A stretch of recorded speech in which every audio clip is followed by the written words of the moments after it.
Hello दोस्तों, एक बार फिर से आप सभी का स्वागत है एजुकेशन बाइट पर।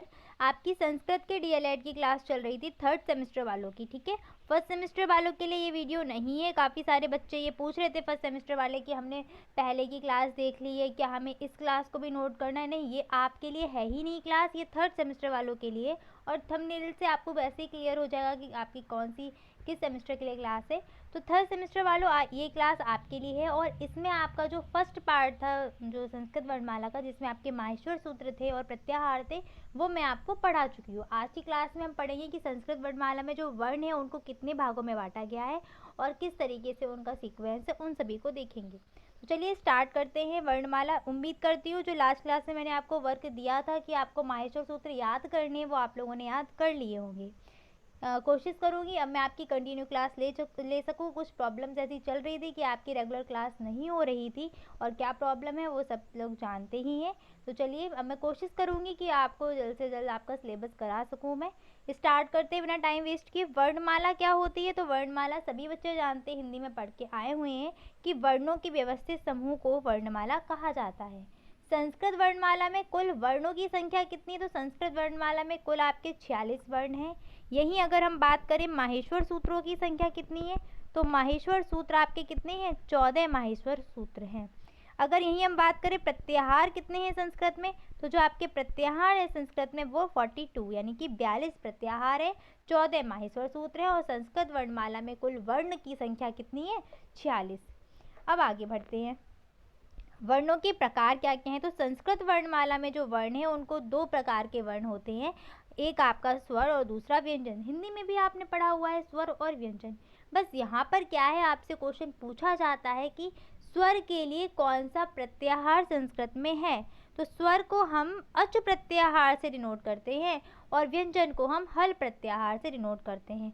प्रत्याहार क्या होते हैं आपको बता दिया था लास्ट क्लास में। एक बार भी माहेश्वर सूत्र से मैं आपको बता दूंगी कि स्वर कहाँ पर आ रहे हैं वर्णमाला में और व्यंजन कहाँ पर आ रहे हैं। चलिए देख लेते हैं। ये देखिए, ये रही आपकी संस्कृत वर्णमाला। इसमें आपको क्या था? स्वर के लिए अच प्रत्याहार था ना। तो लास्ट क्लास में मैंने आपको बताया था कि प्रत्याहार क्या होते हैं कि एक पहला वर्ण उठा लिया, एक लास्ट का वर्ण, और उसके बीच के जितने वर्ण है वो सभी वर्णों को ये बता रहा है अच प्रत्याहार कि इसके अंदर कौन कौन से वर्ण आ रहे हैं। अब देखिए, आ कहाँ पर है आपका? ये रहा। चा कहाँ पर है? ये रहा। बस इतना याद रखना कि इस संस्कृत वर्णमाला में जितने भी हलंत वर्ण है, लास्ट का सभी लेटर सभी में कैसा है? हलंत वाला है। इसको इत संज्ञक वर्ण भी बोलते हैं। जितने भी इत संज्ञक वर्ण हैं इनको कभी भी काउंट नहीं करते हैं। जैसे अच प्रत्याहार में अगर मैं वर्ण लिखने हैं तो सारे के सारे हलंत वालों को हटा दो, बाकी कौन कौन से आ रहे हैं आपके? आ, ई, उ, आ, ई, उ, री, लृ, ए, ओ, ऐ, औ। तो वो सारे आपके क्या हैं? यही सारे आपके संस्कृत के स्वर हैं। ठीक है, ए, ओ, ऐ, औ।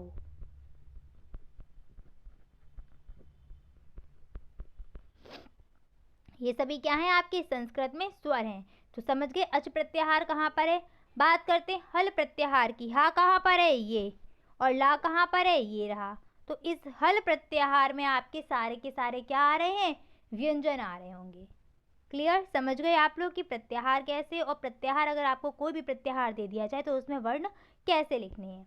लास्ट क्लास में बता ही दिया था। जैसे अगर हम चाहें यड़ प्रत्याहार आपको दे दिया तो या कहाँ पर है? ये रहा।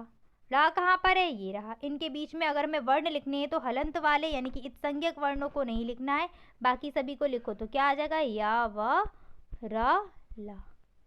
क्लियर? चलिए आगे बढ़ते हैं। नेक्स्ट आते हैं स्वरों पर। तो स्वर के लिए अच प्रत्याहार होता है, ये बात आप समझ गए। स्वर क्या होते हैं? जिन वर्ण के उच्चारण में किसी अन्य वर्ण की सहायता नहीं ली जाती है वही आपके स्वर कहलाते हैं। संस्कृत में स्वरों की संख्या कितनी है? 13 स्वर आपके संस्कृत में हैं।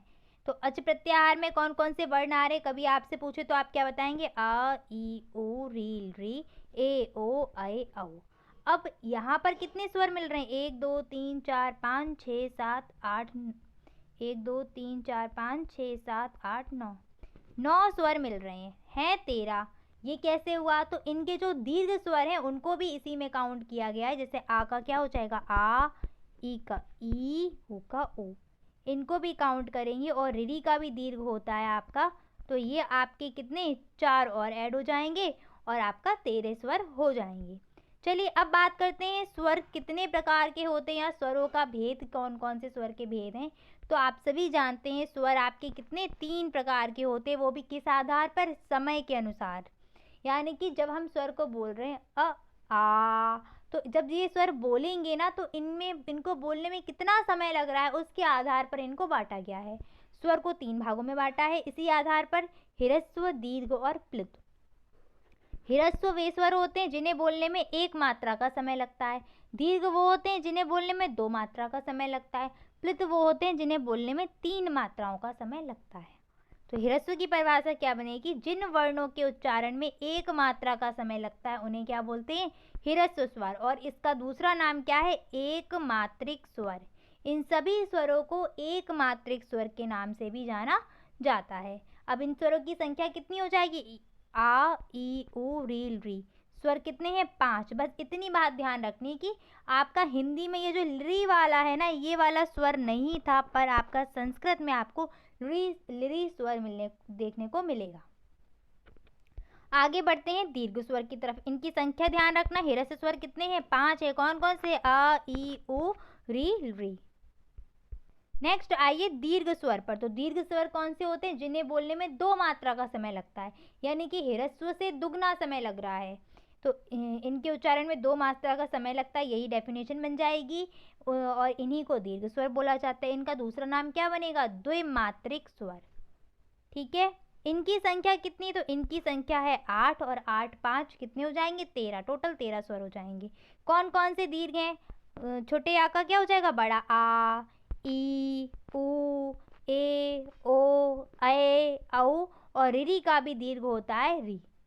ठीक है, लिरी का नहीं होता, इस चीज़ को ध्यान रखना। आपसे पूछा जा सकता है कि निम्नलिखित में से किसका दीर्घ नहीं होता है, तो वहाँ पर आपका ऑप्शन क्या करेक्ट होगा, लिरी, क्योंकि लिरी का दीर्घ नहीं होता है। नेक्स्ट बढ़ते हैं प्लुत स्वर की तरफ। तो प्लुत स्वर क्या होते हैं, जिनके उच्चारण में 3 मात्राओं का समय लगता है उनको बोलते हैं प्लुत स्वर। इनको फिर क्या बोला जाएगा, त्रिमात्रिक स्वर। जैसे ओम,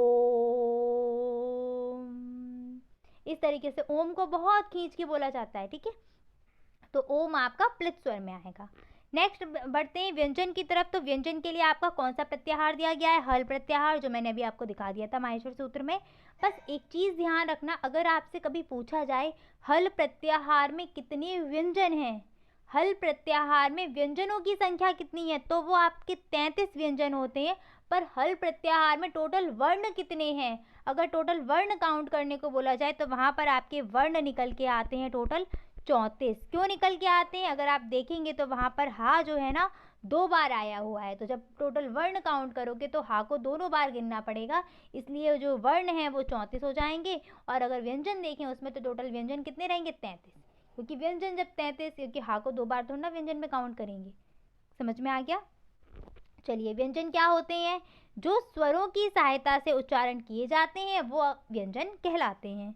व्यंजनों का उच्चारण करते समय हमारी जो जीभ है ना या श्वास है वो वायु के किसी भी भाग को टच करती हुई निकलेगी। जैसे जीभ हमारी कभी कभार तालु को छूती है, मूर्धा को छूती है, दंत को छूती है, तो सीधी सी बात है हमारी जिह्वा श्वास मुख के जो भी अवयव हैं या मुख के जो भी भाग है उनको स्पर्श करेगी, वही जो है हमारे क्या है, व्यंजन है। अब व्यंजन के भेद कौन कौन से होते हैं, तो व्यंजन आपके 3 प्रकार के हैं संस्कृत वर्णमाला में जो मिलेंगे। पहला है आपका स्पर्श व्यंजन, दूसरा है अंतस्थ व्यंजन और तीसरा है ऊष्म व्यंजन।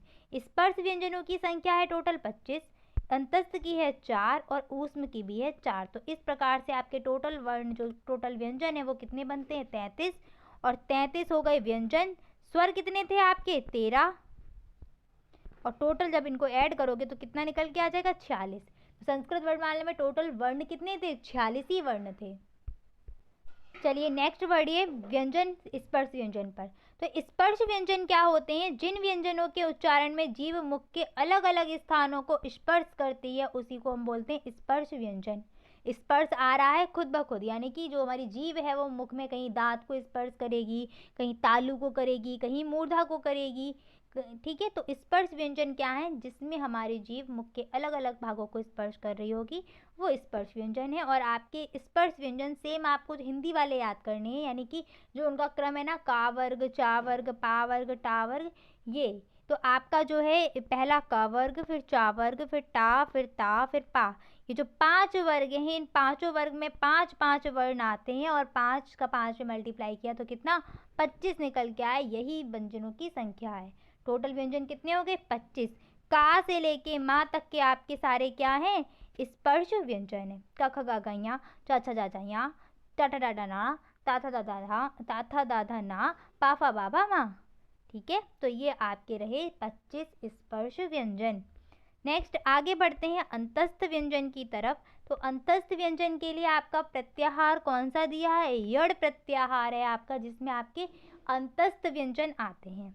स्पर्श व्यंजन के लिए कोई प्रत्याहार नहीं है, बस उसमें अगर आप देखेंगे तो आपके लिए प्रत्याहार उस तरीके से मिलेगा कि सभी के तीसरे वाले वर्ण एक साथ मिल जाएंगे, चौथे वाले एक साथ मिल जाएंगे, पंचम वर्ण एक साथ मिल जाएंगे। तो उतना डिटेल में आपको नहीं जाना है। बात करते हैं अंतस्थ व्यंजन की। तो अंतस्थ व्यंजन वे व्यंजन होते हैं जिनके उच्चारण में जीभ पूरी तरह से उच्चारण अवयवों को स्पर्श नहीं करती। जैसे या बोलो, वाह बोलो, तो जीभ पूरा का पूरा टच नहीं कर रही है, हल्का फुल्का कहीं ना कहीं टच करती है, पूरा स्पर्श नहीं करती है, उन्हीं को बोलते हैं अंतस्थ व्यंजन। इन्हें अर्ध स्वर भी कहा जाता है। इनकी संख्या कितनी है, 4, जिसमें आपके य व र ल आते हैं। बस हिंदी में इनका सीक्वेंस अलग होता है, संस्कृत में अलग होता है, तो इसको आपको ध्यान रखना है। नेक्स्ट आगे बढ़ते हैं ऊष्म व्यंजन की तरफ। ऊष्म व्यंजन में आपका आता है शल प्रत्याहार। इसका मतलब है कि जो ऊष्म व्यंजन में क्या ऊष्मा आ रही है ना, यानी कि ऐसे वर्ण जिनको बोलने में ऊष्मा बाहर निकलती हो, यानी कि जो हमारे अंदर की वायु है वो गर्म होके बाहर आ रही हो, वो कहलाते हैं ऊष्म व्यंजन। वही लिखा हुआ है, जिन व्यंजनों का उच्चारण करते समय हवा रगड़ कर गर्म होकर बाहर निकलती है, उन्हें क्या बोला जाता है, ऊष्म व्यंजन। संख्या इनकी कितनी है, 4 है। श, स, स, ह जो हिंदी में सीक्वेंस है वही आपका संस्कृत में भी है। ठीक है, बस यड़ प्रत्याहार वाला सीक्वेंस आपको याद करना पड़ेगा। नेक्स्ट बढ़ते हैं संयुक्त व्यंजनों पर। तो संयुक्त व्यंजन की अगर हम बात करें तो संयुक्त व्यंजन में संस्कृत वर्णमाला आपने पूरी देख ली, माहेश्वर सूत्र, कहीं भी आपको संयुक्त व्यंजन मिला क्या, नहीं मिला ना, यानी कि संस्कृत वर्णमाला में कहीं भी संयुक्त व्यंजनों को स्थान नहीं दिया गया।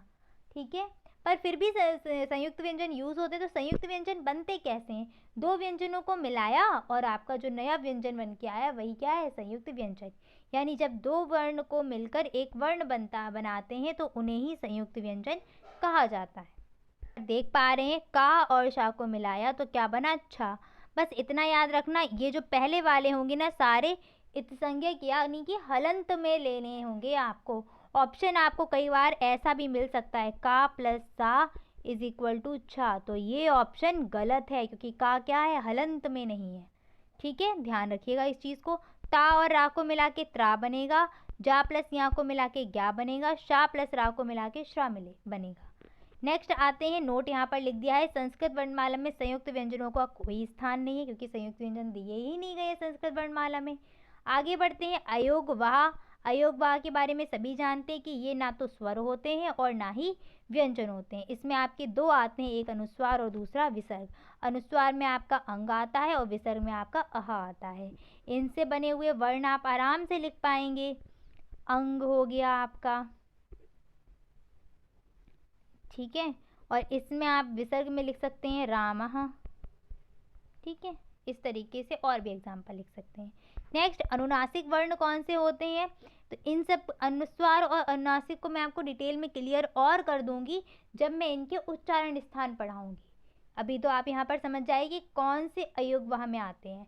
अच्छा, संस्कृत में आपके अयोगवाह 4 होते हैं, यहाँ पर मैंने 2 ही लिखे हैं, वो मैं आपको बता देती हूँ कि संस्कृत में अयोगवाह की संख्या आपकी 4 होती है। अनुनासिक वर्ण की बात करते हैं तो अनुनासिक वर्ण जितने भी आपके जो का से लेके मा तक है उसमें जो आपके पंचम वर्ण रहेंगे ना, सभी के पंचम वर्णों को बोला जाता है क्या, अनुनासिक वर्ण। ठीक है, क्लियर। आज की क्लास में बस इतना ही। उम्मीद करती हूँ आप संस्कृत वर्णमाला को सीख गए होंगे। क्या क्या इसमें आपको तैयार करने हैं, सभी आपको माहेश्वर सूत्र पता होने चाहिए। माहेश्वर सूत्रों की संख्या कितनी है वो पता होनी चाहिए। तो माहेश्वर सूत्रों की संख्या कितनी है?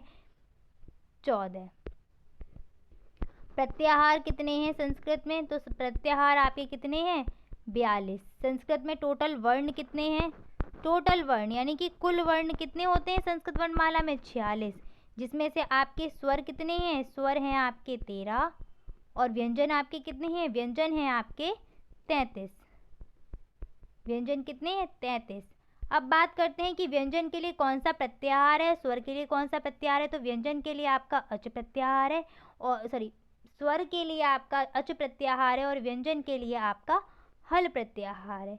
विस्वरों को 3 भागों में बांटा है, ह्रस्व, दीर्घ और प्लुत। और व्यंजन भी सेम 3 है, स्पर्श, अंतस्थ और ऊष्म व्यंजन। इस तरीके से आपको तैयारी करनी है कि कभी आपसे अगर प्रत्याहार भी पूछ लिया जाए कि यह प्रत्याहार में क्या आ रहा है, अंतस्थ व्यंजन के लिए कौन सा प्रत्याहार दिया है या फिर ऊष्म व्यंजन के लिए कौन सा प्रत्याहार दिया है, तो वो आप आराम से कर पाएँ। ठीक है, मिलते हैं नेक्स्ट क्लास में जिसमें मैं आपको इन सभी का उच्चारण स्थान पढ़ाऊंगी और आपके जो प्रयत्न हैं, आभ्यंतर प्रयत्न और बाह्य प्रयत्न, उनके बारे में भी बताएंगे। ठीक है, अगर वीडियो अच्छी लगती है तो प्लीज़ अपने दोस्तों को शेयर करिएगा। मिलते हैं नेक्स्ट क्लास में। Thanks for watching and please like share and subscribe my channel. Bye bye, take care.